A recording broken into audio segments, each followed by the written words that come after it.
les protocoles des pasteurs ou encore les secrétaires. Alléluia. C'est pas ça qui sauve en fait. Ce n'est pas ça qui sauve. Être à côté du pasteur ne sauve personne. Alors lui s'est retrouvé une grande porte que l'ennemi a utilisée pour m'avoir dans l'église, bien-aimé. Ce n'était plus dehors. Vous voyez, le Seigneur m'a préservé sur un païen qui n'avait rien à voir avec l'église. Les portes étaient fermées. Le païen a tout lutté malgré les missions que l'ennemi nous donnait. Le païen n'a pas pu m'avoir. Le païen est retourné. Mais l'ennemi est venu trouver une porte chez le frère qui servait Dieu, soi-disant croyant lui qui servait Dieu. Alléluia. Et il y a beaucoup de personnes qui se retrouvent dans ce cas-là. Et c'est une interpellation pour tout le monde. Ceux qui sont allés dans les églises, nous ne partons pas là-bas pour admirer ou adorer un homme ou un pasteur qui est debout en train de nous parler. Un pasteur, c'est quelqu'un que le Seigneur a mis en attendant pour nous préparer pour son avenir. Amen, amen. Amen. Lorsqu'il viendra, c'est le pasteur qui doit nous préparer. Bien aimé, je me souviens qu'une fois, j'avais posé la question à l'une des anciennes qui sont là-bas. Mais comment est-ce que vous ne prêchez pas sur l'enlèvement? Alléluia. La dame m'avait répondu ceci. On ne prêche pas sur l'enlèvement parce que ça fait peur aux âmes. Donc, vous voyez que c'était l'un des pièges ou l'un de, je ne sais pas comment appeler ça. Alléluia. Sur tout le peuple qui sont dans cette assemblée. Et qui croient aller à l'église et qui seront sauvés. Amen, amen. Amen. Mais malheureusement, c'est vraiment pas facile. Et moi, par la grâce du Seigneur, l'homme de Dieu, vraiment, si amen. Tu me permets, je vais encore beaucoup insister encore en fait sur ça. Vous voyez, le Seigneur m'a donné cette mission de dire ce que je suis en train de vouloir relater ou ce que je suis en train de parler. Je ne suis pas en train d'indexer les gens. Je ne suis pas en train de marquer de respect à qui que ce soit. Je suis en train de dire ce que le Seigneur m'a dit de dire. Amen. Amen. Parce que le peuple gabonais ou les femmes gabonaises doivent être sauvées. Amen. Amen. Et si je ne le dis pas, je garde. C'est que moi, j'aurai les comptes à rendre au Seigneur parce que le Seigneur m'a dit, va dire ce que tu as vu et ce que tu as entendu. Amen, amen, amen, amen. Alors, je me suis retrouvée avec le monsieur. Malheureusement, s'est retrouvé dans le péché sexuel. Amen. Où l'ennemi avait réussi selon lui. Et effectivement, j'étais dans le péché sexuel. On a couché ensemble 2 fois, comme j'ai expliqué la dernière fois. Et la 3e fois qui a failli se faire, le Seigneur passé en amour, m'a rattrapé. Et il fallait qu'on nous fait marier. Bien aimé, nous ne partons pas à l'église pour le mariage. Vous voyez les pièges que l'ennemi met à l'église. En fait, c'est ça interpelle les hommes de Dieu. Et tous les hommes de Dieu du Gabon ou du monde entier doivent savoir que lorsque vous êtes à l'église ou vous êtes à la tête de cette assemblée, ce n'est pas pour annoncer le mariage aux âmes. Mais c'est pour dire aux âmes qu'il y a une vie après la mort. Attention à ce que tu dis, à ce que tu fais, à ce que tu pratiques. La femme, il y a les choses que tu ne dois pas mettre. Il y a les choses que tu ne dois pas faire. Amen, amen. Amen. Préparez-vous, l'enlèvement du Seigneur Jésus-Christ est proche. Malheureusement, je me suis retrouvée dedans où les mariages coulent. Bien aimé, ce n'est pas mauvais de se marier. Ce n'est pas ce que je suis en train de dire. On se marie, mais ce n'est pas ce que nous partons chercher à l'église. Sinon même les païens, ils se marient. Les païens se marient sans aller à l'église, sans même voir une révélation que ce soit. Le païen tombe amoureux ou amoureuse de quelqu'un, il se marie, met ses moyens en jeu, le mariage se fait célébrer. Il commence à faire les enfants, ils sont toujours dans la volonté de Dieu parce que le mariage, c'est une institution divine. C'est Dieu qui instaure le mariage. Donc on peut se marier sans même être chrétien. Amen. Mais vous voyez, je me suis retrouvée dans l'endroit où effectivement les gens courent après le mariage. Et le mariage se fait dans l'église où j'étais. Honnêtement, les mariages se faisaient, à cette époque-là, c'était chaque semaine, hein. Wow. Chaque dimanche ou chaque week-end, ou bien peut-être chaque mois. Il faut qu'il y ait un mariage. Et vous voyez, on célébrait, on disait, on est béni. C'est que Nazareth, il y a Dieu. C'est comme ça qu'on disait. Moi aussi, je disais ça. Amen. Amen, amen, amen. Amen. Malheureusement, il y a ceux qui sont mariés qui sont morts. Alléluia. On les a enlevé les bagues. On a mis ça, je ne sais où. La personne est partie rendre compte à sa vie sur la terre. Vous voyez que les personnes seront peut-être surpris là-bas, on lui dit que mais tu te retrouves ici quand même. On m'a pas dit, on m'avait pas dit. Amen, amen, amen. Amen. J'ai dit que nous ne partons pas à l'église pour le mariage. Et les hommes de Dieu, vous ne prêchez pas le mariage. Ce n'est vraiment pas une prédication. Ce n'est vraiment pas une préparation pour les âmes, parce que le mariage, tout le monde peut l'avoir. Et vous voyez que les hommes courent après tout ça, l'homme de Dieu. Les femmes, surtout les femmes, se retrouvent plein dans les églises parce que il a fait tellement sa vie. Elle est fatiguée. Elle est partie se rabattre à l'église, à commencer à regarder les frères, les révélations, les visions, n'importe comment, parce qu'ils vont tenir un frère qui doit être en mariage avec lui. Et selon elle, c'est ça la vie chrétienne. Non, la vie chrétienne, c'est plus que ça. Amen, amen, amen, amen. Ils sont pas clamés notre Seigneur pour le témoignage. Alors, je me suis retrouvée dans l'église. Je fais un peu juste un demi-tour sur ma vie à l'église pendant que j'étais chrétienne, pendant que je suis revenue de la mort, que je suis venue du monde et que le Seigneur m'envoie dans cette assemblée. Amen, amen, amen, amen, amen. Il est vivant, il est ressuscité. Alléluia. Bien aimé, je me retrouve. Quand je me suis retrouvée là-bas, vous voyez, quand tu arrives, tu n'es pas... En fait, les gens qui sont là ne réalisent pas pourquoi tu es là. Et lorsque les gens ne réalisent pas pourquoi tu es là, ce n'est pas ton message que les gens vont considérer. Amen, amen. Amen. Parce que mon arrivée à l'église Nazareth, c'était la mission. Le Seigneur m'a envoyé là-bas. Vous voyez, j'ai traîné dans le carrefour, comme j'ai expliqué le jour de la mort, de la résurrection, l'homme de Dieu. Oui. J'ai traîné là, on cherchait l'église. Alléluia. Il n'y avait pas l'église. Mais pourquoi est-ce que le Seigneur a dit va là-bas? C'est parce qu'il veut sauver ses peuples. C'est parce qu'il y a quelque chose que le peuple là ne connaissait peut-être pas et qu'il fallait qu'il puisse en découvrir. Alléluia. Amen, amen, amen. Amen. Je n'ai pas dit qu'ils n'étaient pas chrétiens, qu'ils ne sont pas chrétiens. Non, c'est parce que j'ai dit, ce sont les chrétiens, oui. Ils cherchent le Seigneur, oui. Mais peut-être il y a une vérité cachée qu'eux, ils ne savaient pas.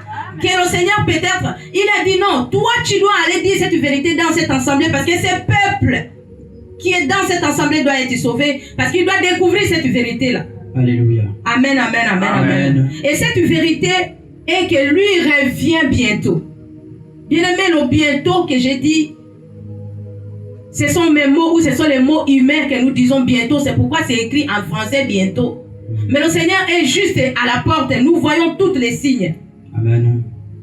C'est sur nos yeux que ça se passe.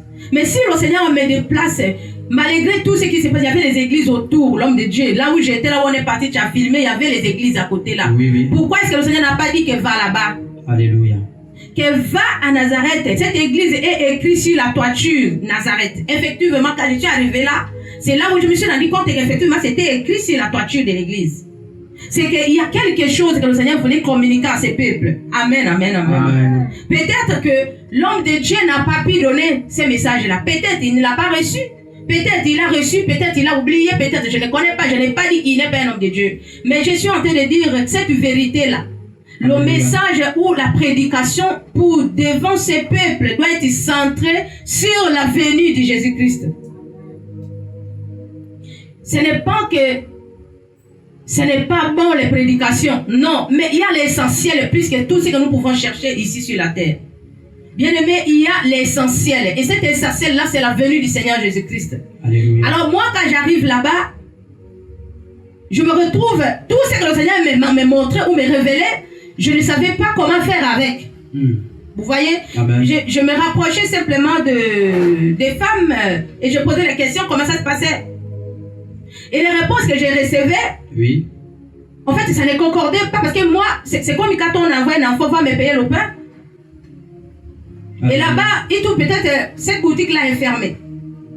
L'enfant doit faire quoi? Il revient encore vers le père pour dire que non, mais la boutique est fermée. Amen. Il va peut-être dire il faut patienter, ça va s'ouvrir. Et si jamais cette boutique-là n'est pas ouverte, l'enfant sera toujours avec l'argent à la main, n'est-ce pas? Amen.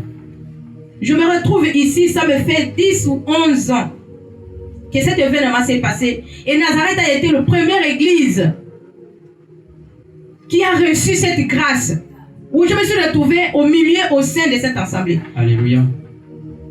Et ce qui m'a été dit de dire, je n'ai pas pu. Pourquoi? Parce qu'il n'y avait pas l'occasion de le dire. Mais le Seigneur a permis que 10 ans plus tard, je me retrouve là où 11 ans, parce que ça s'est passé en 2015. Donc, ça fait peut-être 10 ou 11 ans, je ne sais pas, que je me retrouve ici et que je parle sur les médias. C'est que beaucoup de Gabonais écoutent. Beaucoup de serviteurs de Dieu écoutent. Le Seigneur est à la porte. Le Seigneur n'est plus loin. Et il ne veut pas voir ceux qui ont servi jour et nuit se retrouver abandonnés ces jours-là. Alléluia. Ou se retrouver à l'arme, en train de se poser des questions. Non. Ce message est lancé d'abord, premièrement, aux serviteurs de Dieu du Gabon. Amen. Ce message est lancé, ça a été reçu depuis 2016. Je me suis converti en 2015. Et c'est l'église là qui me reçoit. Et le message que je devais venir dire à l'église, que j'essaie en train de dire aujourd'hui, a été annoncé à l'intérieur de l'église. Et je voulais mentionner quelque chose. Alléluia. Vous voyez, si le Seigneur avait permis que l'enlèvement s'efface et qu'il montre que toute l'église de Nazareth, personne n'était enlevé, l'homme de Dieu, c'était une interpellation pour cet ensemble. Alléluia. Et ils avaient encore, ou ils ont encore le temps encore de se rattraper, de faire ce que le Seigneur demande. Alléluia. Bien aimé, le Seigneur demandait que le pasteur qui est à la tête de cette église change de message. Qu'il annonce au peuple qui sont assis en train de l'écouter que Jésus-Christ revient et que vous devez vous convertir, vous devez chercher la conversion, vous devez chercher les repentances sincères. Il faut que les hommes se repentent, se convertissent. Les femmes doivent être dépouillées des ornements, des choses de la sirène des eaux qu'ils portent. Et ils doivent se préparer pour recevoir Jésus-Christ de Nazareth qui va bientôt apparaître. Alléluia. Est-ce que tu peux acclamer le Seigneur Jésus bien-aimé? Le message est en train de libérer pour l'église Nazareth. Bien-aimé, je n'avais pas l'occasion pour en parler. Alléluia. Le Seigneur m'a dit de dire, c'est une interpellation pour le pasteur à la tête de l'église de Nazareth. Alléluia. De changer. Moi, le Seigneur m'a dit, voilà le message qui doit être prêché. Ces peuples doivent être sauvés. Mais moi, je n'avais pas voulu dire. Alléluia. Pourquoi? Parce que j'avais peur. Parce que lorsque j'avais libéré le premier message, comme j'expliquais, j'étais menacé par tous les chrétiens qui étaient dans les églises, qui entourent le pasteur. Alléluia. Que je ne suis pas gabonaise, que je n'ai pas le droit de venir libérer ces messages dans l'église du Gabon. Oui, mais le Seigneur me ramène toujours dans l'église du Gabon, qu'il faut que l'église du Gabon soit sauvée. Je n'ai pas de choix que de dire la vérité. Il faut que les églises du Gabon soient sauvées. Alléluia. Gloire à Jésus. Bien aimé, ce qui s'est passé le 20 ou le 19 mai à 2016, où le pasteur a été tombé de l'estrade ou de l'hôtel, le Seigneur me dit que c'était un avertissement. Alléluia.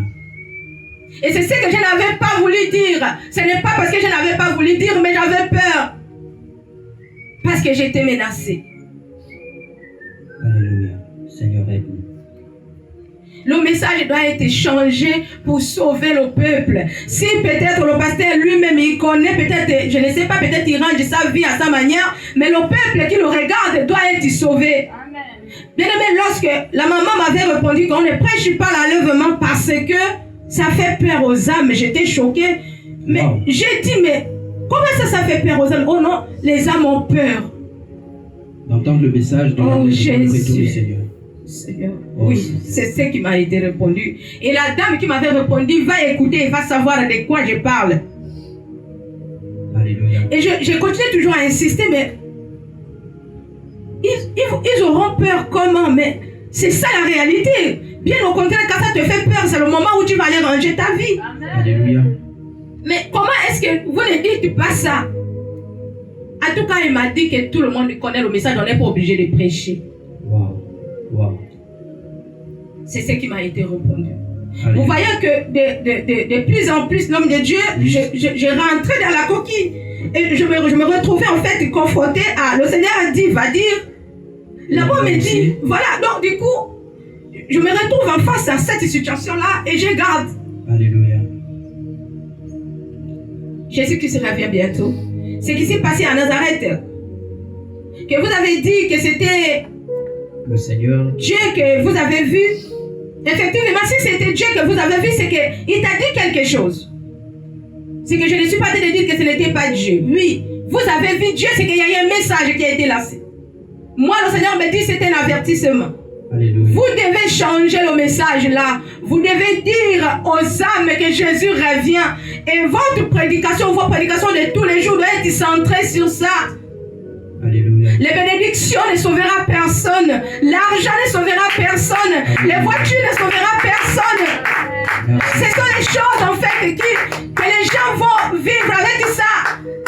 Avec une courte durée sur la terre, les gens vont abandonner ça, ça va rester ici. Leur âme sera en train de se poser les questions. Alléluia. Le témoignage n'est pas basé sur on m'a nommé au travail. C'est pas ça le témoignage. Le témoignage, c'est que j'ai été hier et c'est que le Seigneur m'a transformé. Je suis devenue une nouvelle personne. Et mes sœurs et mes frères, vous qui êtes là, changez, cherchez le Seigneur et changez votre vie car il revient bientôt. Alléluia. Merci Seigneur Jésus.